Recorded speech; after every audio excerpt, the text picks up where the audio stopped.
بسم اللہ الرحمن الرحیم۔ السلام علیکم ورحمۃ اللہ وبرکاتہ۔ عزیز طلباء و طالبات، امید ہے آپ لوگ خیر و عافیت سے ہوں گے۔ اللہ پاک آپ کو اور آپ کے اہل خانہ کو اپنے حفظ و امان میں رکھے۔ کل کے سبق میں بیٹے ہم لوگوں نے چیپٹر نمبر 4 شاعروں کے لطیفے کے جو مصنف ہیں مولانا محمد حسین آزاد، ان کا تعارف پڑھا تھا۔ آج ہم اسی چیپٹر کی ریڈنگ کریں گے، لیکن بیٹے سبق شاعروں کے لطیفے کی ریڈنگ کرنے سے پہلے آج ہم ایک درخواست بھی کریں گے۔ تو آئیے پہلے درخواست کی طرف بڑھتے ہیں، اس کے بعد چیپٹر کی ریڈنگ کی طرف چلتے ہیں۔ جی بیٹے، آج کی درخواست ہے فیس معافی کی درخواست، اور یہ فیس معافی کی درخواست بھی ہم لوگوں نے پرنسپل صاحب کے نام ہی تحریر کرنا ہوتی ہے، تو اس کا اثرنامہ جو ہے وہی بنے گا جو پہلے آپ لکھتے چلے آ رہے ہیں۔ بخدمت جناب پرنسپل، اس کے بعد کوما لگائیں گے، گورنمنٹ ہائی اسکول، پھر کوما لگائیں گے، اس کے بعد علی بے جیم لکھیں گے۔ اس کے بعد بیٹے عنوان تحریر کریں گے، تو اس کا عنوان جو ہے وہ لفظ عنوان لکھنے کے بعد آپ لوگ کالم لگائیں گے، تو اس کا عنوان ہے درخواست برائے فیس معافی، درخواست برائے فیس معافی۔ اس کے بعد بیٹے جناب عالی تحریر کریں گے، اس کے بعد ندائیہ لگائیں گے۔ اس کے بعد ہم لوگ نفس مضمون کی طرف چلیں گے، تو نفس مضمون میں سب سے پہلے آپ لوگوں نے نہایت ادب سے گزارش ہے، مؤدبانہ گزارش ہے، اس قسم کے الفاظ لکھنے ہیں۔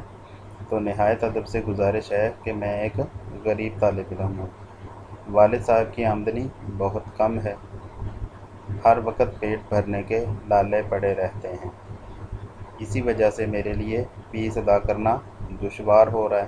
دشوار کہا جاتا ہے بیٹے مشکل کو۔ میرا تعلیم حاصل کرنے کا شوق مجھے مجبور کر رہا ہے کہ میں آپ سے مدد کی درخواست کروں، لہٰذا ملتمس التماس کرتا ہوں، گزارش کرتا ہوں، ریکویسٹ کرتا ہوں، لہٰذا ملتمس ہوں کہ میری اسکول کی فیس معاف فرما کر شکریہ کا موقع عنایت فرمائیں۔ یہ تھا بیٹے نفس مضمون۔ نفس مضمون کی میں دوبارہ ریڈنگ کیے دیتا ہوں تاکہ آپ لوگوں کو سن کر ہی یاد ہو جائے۔ نہایت ادب سے گزارش ہے کہ میں ایک غریب طالب علم ہوں، والد صاحب کی آمدنی بہت کم ہے، ہر وقت پیٹ بھرنے کے لالے پڑے رہتے ہیں، اسی وجہ سے میرے لیے فیس ادا کرنا دشوار ہو رہا ہے۔ میرا تعلیم حاصل کرنے کا شوق مجھے مجبور کر رہا ہے کہ میں آپ سے مدد کی درخواست کروں، لہٰذا ملتمس ہوں کہ میری اسکول کی فیس معاف فرما کر شکریہ کا موقع عنایت فرمائیں۔ اس کے بعد بیٹے آپ اگلی لائن میں لکھیں گے، آپ کی عین نوازش ہوگی۔ اس سے اگلی لائن میں لکھیں گے العارض، اور اس العارض والی لائن کے بالکل ابتدا میں آپ تاریخ تحریر کریں گے۔ آج چونکہ یکم مئی ہے تو میں نے یکم مئی تحریر کر دی ہے، یکم مئی 2020۔ اس کے بعد بیٹے اگلی لائن میں لکھیں گے آپ لوگ آپ کا تابع فرمان شاگرد۔ اپنا نام شو کرنے کی بجائے آپ لوگ علی بے جیم تحریر کریں گے، اس کے بعد اپنی کلاس تحریر کریں گے، جماعت نحم۔ یہ تھی بیٹے ہماری آج کی اپلیکیشن۔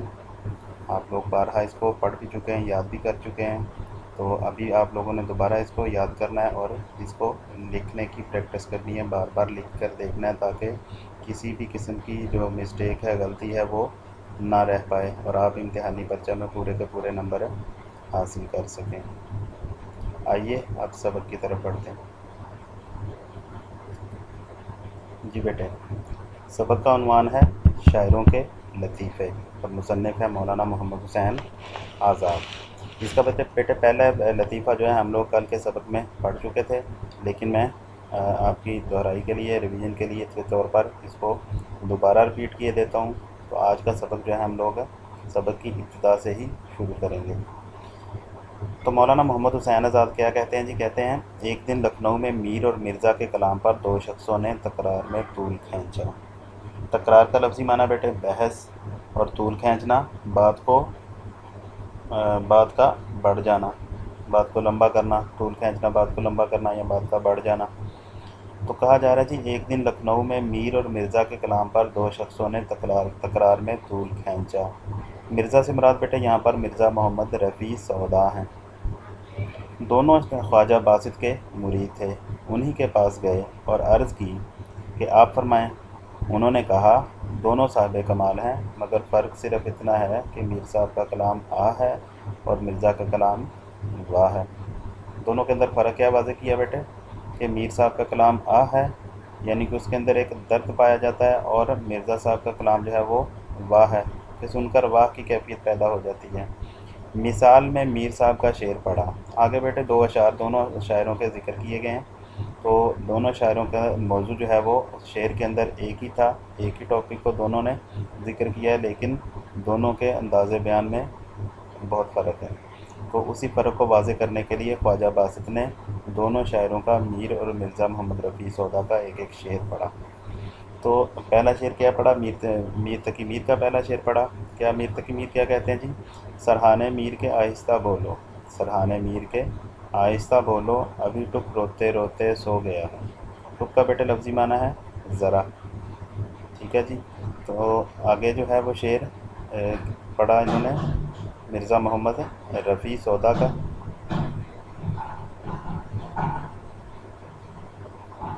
جی، پھر مرزا محمد رفیع سودا کا شعر پڑھا۔ کیا پڑھا؟ سودا کی جو بالیں پہ ہوا شور قیامت، سودا کی جو بالیں پہ ہوا شور قیامت، خدام ادب بولے ابھی آنکھ لگی ہے۔ سودا مرزا محمد رفیع سودا کا تخلص، بالیں سرہانے کو کہتے ہیں، شور قیامت قیامت جیسا شور، بہت زیادہ شور ہونا، خدام ادب خدام خادم کی جمع، ابھی آنکھ لگی، خدام ادب کیا بولے کہ ابھی آنکھ لگی ہے۔ اس کے بعد بیٹے ان میں سے جو اوپر دو شخصوں کا ذکر ہو رہا تھا، ان کا ذکر ہو رہا ہے یہاں پر کہ ان میں سے ایک شخص جو مرزا صاحب کے طرفدار تھے، وہ مرزا صاحب کے پاس بھی آئے اور سارا ماجرا بیان کیا۔ ماجرا قصہ، مرزا بھی میر صاحب کے شعر کو سن کر مسکرائے اور کہا، شعر تو میر کا ہے مگر داد خواہی ان کی دادا کی معلوم ہوتی ہے۔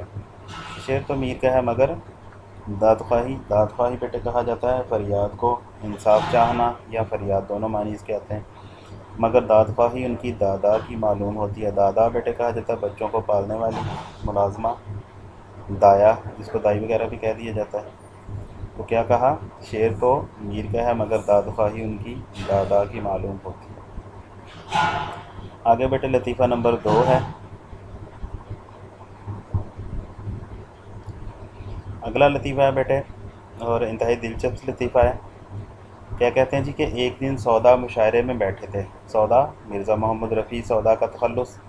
ایک دن سودا مشاعرے میں بیٹھے تھے، لوگ اپنی اپنی غزلیں پڑھ رہے تھے۔ ایک شریف زادے کی 12-13 برس کی عمر تھی، اس نے غزل پڑھی۔ بیٹے یہاں پر شریف زادے کی عمر ذکر کی گئی ہے، تو یہ ایم سی کیو میں پوچھ لی جاتی ہے، تو آپ لوگوں نے ذہن میں رکھنی ہے کہ 12 یا 13 برس۔ تو شریف زادے کی عمر کتنی تھی؟ 12-13 برس کی عمر تھی، اس نے غزل پڑھی۔ مطلع تھا، اس غزل کا مطلع کیا تھا؟ دل کے پھپھولے جل اٹھے سینے کے داغ سے، دل کے پھپھولے جل اٹھے سینے کے داغ سے، اس گھر کو آگ لگ گئی گھر کے چراغ سے۔ پھپھولے بیٹے کہا جاتا ہے چھالے کو، تو دل کے پھپھولے جل اٹھے سینے کے داغ سے، اس گھر کو آگ لگ گئی گھر کے چراغ سے۔ جیسے ہی یہ شعر پڑھا گیا تو مرزا محمد رفیع سودا جو ہیں وہ بھی چونک پڑے، بڑے حیران ہوئے، اتنا کمال کا شعر کس شخص نے پڑھا ہے۔ تو کہا جا رہا ہے جی آگے کہ گرمی کلام پر سودا بھی چونک پڑے، گرمی کلام پر سودا بھی چونک پڑے، پوچھا یہ مطلع کس نے پڑھا، یہ مطلع کس نے پڑھا کہ غزل کی ابتدا کس نے کی؟ لوگوں نے کہا حضرت یہ صاحبزادہ ہے۔ سودا نے بھی بہت تعریف کی، بہت مرتبہ پڑھوایا اور کہا میاں لڑکے جوان ہوتے نظر نہیں آتے، خدا کی قدرت انہی دنوں میں لڑکا جل کر مر گیا۔ اگلا بیٹے لطیفہ ہے۔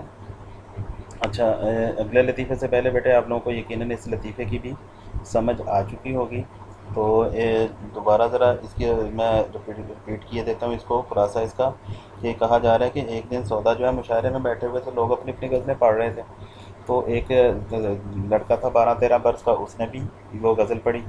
تو جیسے ہی اس نے غزل کی ابتدا کی تو مرزا محمد رفیع سودا کو اس کا جو شعر تھا بڑا ہی کمال کا لگا، تو وہ مرزا محمد رفیع سودا نے تو بار بار اس کو پڑھوایا، لیکن چونکہ اس شعر کے اندر بہت زیادہ غم اور درد پایا جاتا تھا، اس گھر کو آگ لگ گئی گھر کے چراغ سے، تو بڑی ہی عمدہ بات کی تھی، تو مرزا محمد رفیع سودا نے اس کی اس دور اندیشی کو دیکھتے ہوئے، اس کی دل کی کیفیت کو دیکھتے ہوئے اس کو کیا کہا کہ میاں لڑکے تم جوان ہوتے ہوئے نظر نہیں آتے، خدا کی قدرت ایسی ہوئی کہ واقعتاً وہ لڑکا جل کر مر گیا۔ آئیے اب اگلے لطیفے کی طرف چلتے ہیں۔